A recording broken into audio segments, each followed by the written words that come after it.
چونکہ بہرحال یہ عجیب اتفاق ہے کہ میرے خیال سے شاید تاریخ میں پہلا ایسا اتفاق ہو رہا ہوگا کہ عید کے لیے حاضری کا موقع اور اس پر پابندی ہے، چاہے وبا کی شکل میں اور مختلف تدابیر کے نام پر.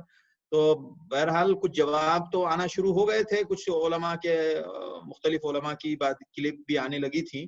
بہرحال ہم اس کو اصل کو مواد کو جمع کر رہے تھے تاکہ اس کو پوری گہرائی سے خود بھی سمجھ لیں، تاکہ لوگوں کو مسئلہ بتانے میں ہمیں بھی پورا اطمینان حاصل ہونا چاہیے. تو اس شکل میں ہم نے اس پر غور کیا اور اس کو پڑھا بھی، اور تمام جو حضرات علماء کرام ہیں ان کے فتاویٰ کو سنا بھی. تو اس کی روشنی میں میں بات کر رہا ہوں تاکہ سب کو اطمینان ہو جائے. یہاں تک کہ خود یہاں کے شیخ کہلان ابن نبہان جو ہمارے نائب مفتی ہیں، جو دراصل اب عہدے میں تو نائب مفتی ہیں لیکن پورا افتاء کا کام تقریباً انہی کے حوالے ہے، اور اسی طرح ہندوستان کے علماء کے بھی کچھ باتیں سنی اور اس کے بعد خود کتابوں سے بھی رجوع کیا. لہٰذا اس کی روشنی میں میں ان سب کے حوالے کے ساتھ میں بات جو کر رہا ہوں وہ بخاری کی سے بات کر رہا ہوں. بخاری میں حضرت امام بخاری، دیکھیے اللہ کی مرضی ہوتی ہے، مطلب اللہ کچھ نہ کچھ بندوں سے کام کروا دیا ہے اللہ نے. امام بخاری نے، میں نے مسلم شریف بھی دیکھی، فقہ کی کتابیں بھی دیکھی، بہت ساری چیزیں دیکھی، لیکن سب سے زیادہ اطمینان بخش جو بات مل گئی وہ بخاری کے اندر مل گئی. بخاری میں امام بخاری نے ایک باب بھی قائم کیا ہے جس میں انہوں نے کہا ہے کہ اگر کسی کی عید کی نماز چھوٹ جائے تو وہ کیا کرے.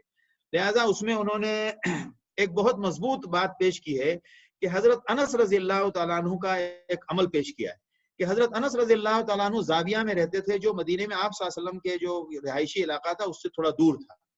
تو یہ صبح چونکہ عموماً عید کی نماز جلدی پڑھی جاتی ہے، تو جب کبھی کبھی ایسا ہوا ہے کہ ان کی نماز عید کے لیے حاضر ہونے میں وہ رہ جاتے تھے، تو اتنی دیر میں نماز ختم ہو چکی ہوتی تھی. تو حضرت انس رضی اللہ تعالیٰ عنہ جب عید کی نماز میں ان کی چھوٹ جاتی تھی تو اپنے ہی گھر میں اپنے گھر والوں کو جمع کر کے وہ عید کی نماز پڑھتے تھے. اب ایک بات، یہ بات تو دماغ میں بٹھا لیجئے کہ عید کی نماز گھر میں پڑھی جا سکتی ہے. یہ میں نے فتاویٰ بھی سنے، ان سب کی روشنی میں عید کی نماز گھر میں پڑھی جا سکتی ہے. اب سوال پیدا ہوتا ہے کہ عید کی نماز کے اندر عام نمازوں سے وہ الگ ہے. اس کو بھی تھوڑا سن لیں کہ عید کی نماز کا کیا معاملہ ہے. علماء نے لکھا ہے کہ عید کے دن 6 نمازیں، لہٰذا یہ نماز صرف یعنی واجب اسی لیے علماء نے کہا ہے کہ یہ بھی تقریباً فرض کے قریب کی نماز ہے عید کے دن کے لیے، لہٰذا اس کو پڑھنا ہے. اس کو دوسری نمازوں پر قیاس نہیں کیا جا سکتا. لہٰذا عید کی نماز کے اس حالت میں عید کی نماز تو پڑھنے کا معاملہ صاف ہو گیا کہ اس کی دلیلیں بھی مل گئی اور تمام ائمہ کے اقوال بھی ہیں کہ پڑھنا ہے.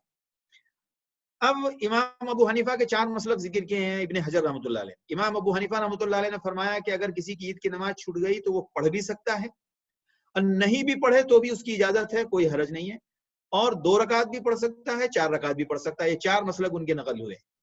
دیگر ائمہ کے ہیں کہ نہیں، 2 رکعت نماز پڑھے، جیسے عید کی نماز پڑھی جاتی ہے اسی طریقے سے پڑھے. یہ بات اتنا یاد رکھیے، میں آپ کو ترتیب سے لے کر جا رہا ہوں. خطبہ لاسٹ میں بولوں گا کیونکہ خطبے کی بات الگ تفصیل ہے. تو مسئلہ یہ ہو گیا کہ اب عید کی نماز گھر میں پڑھی جا سکتی ہے، اور جیسے مطلب مسلک کی روشنی میں تمام لوگوں کی اجازت، مطلب اس بات کی گنجائش ہے، میں اس کو غلط اور اس کو صحیح نہیں کہہ رہا، لیکن جیسے عید کی نماز پڑھی جاتی ہے ویسے ہی پڑھے. ایک بات ہو گئی، یعنی 6 تکبیروں کے ساتھ جیسے ہم نماز میں پڑھتے ہیں کہ ثنا کے بعد 3 تکبیر کہتے ہیں، پھر امام جیسے قرات کرتا تھا، سورہ پڑھتا تھا، پھر 1 رکعت مکمل کرتا تھا، دوسری رکعت میں پہلے سورہ فاتحہ اور قرات پڑھی جاتی تھی، پھر 3 تکبیر کہہ کے رکوع میں جاتا تھا، ایسے ہی پڑھے. اس کی اجازت ہے، کوئی حرج نہیں. اس کی بھی اجازت ہے کہ گھر میں جتنے افراد ہیں 3 4 5 لوگ، وہ سب مل کے جماعت کر لیں، کوئی مسئلہ نہیں. اس حد تک کوئی حرج نہیں ہے. اس کے لیے کہ گھر کے کسی کمرے میں پڑھے یا گھر کے کسی باہر کے حصے میں جو ہلکی سی، جیسے بعض گھروں میں ولاز میں یا کچھ گھروں میں ایسا ہوتا ہے نا کہ گھر کے باہر کا حصہ ہے، وہاں پڑھے اور اچھی بات ہے. بعض علماء نے لکھا ہے کہ وہاں بھی پڑھیں، کوئی مسئلہ نہیں ہے. البتہ ابھی کے حالات کے دور میں یہاں کے مفتیوں نے اس بات کی نشاندہی کی ہے کہ آپ یہ گھر کے اندر اپنے ہی افراد میں پڑھیں، باہر کے پڑوسیوں کو جمع نہ کریں، کیونکہ بہرحال ایک چیز کی خلاف ورزی کرنے کی کیا ضرورت ہے. یہ بات ہو گئی. اب مسئلہ ہو گیا خطبے کا. خطبے کا مسئلہ یہ ہے کہ خطبہ اگر دینے کی صلاحیت ہے تو خطبہ، ہلکا سا خطبہ پڑھ لیں، بعض علماء نے لکھا ہے کہ کچھ قرآن کی آیتیں پڑھ لے پہلے مطلب خطبے میں، اور دوسرے خطبے میں دعا، اور یہ ہمارے شیخ کہلان نے بھی یہی کہا ہے کہ درود پڑھ لے، دعا پڑھ لے، اور دوسرا خطبہ مکمل کر لے۔ اور اگر خطبہ نہیں پڑھتا ہے تو بھی چل جائے گا، یعنی گھر کی نماز کے لیے خطبہ ایک دم ضروری نہیں ہے۔ یہ بات صاف ہو گئی۔ لہٰذا اگر کوئی 2 رکعت پڑھے گا تو وہ 2 رکعت عید کی نماز کی طرح پڑھے۔ بعض علماء نے 4 کی بھی اجازت دی ہے، اگر 4 پڑھیں گے تو پھر وہ عید کی طرح نہیں پڑھنی ہے، عام سادہ نفلوں کی طرح پڑھنی ہے۔ لہٰذا یہاں کے قول کے مطابق سب سے اچھی بات جو کرنے کے حساب سے میں نے مسائل کی تفصیل کے ساتھ اب بتانے کی بات یہ ہے کہ جن گھروں میں 2 4 5 مرد ہیں وہ جماعت کر کے جیسے عید کی نماز پڑھی جاتی ہے، یعنی جن حضرات کے ہاں 15 تکبیریں ہیں وہ یا 6 تکبیریں ہیں، اسی طرح گھر میں نماز پڑھ لے 2 رکعت، اور اگر کسی کو خطبہ دینے کا شوق ہے تو وہ بھی کر سکتا ہے۔ واللہ عالم بالصواب۔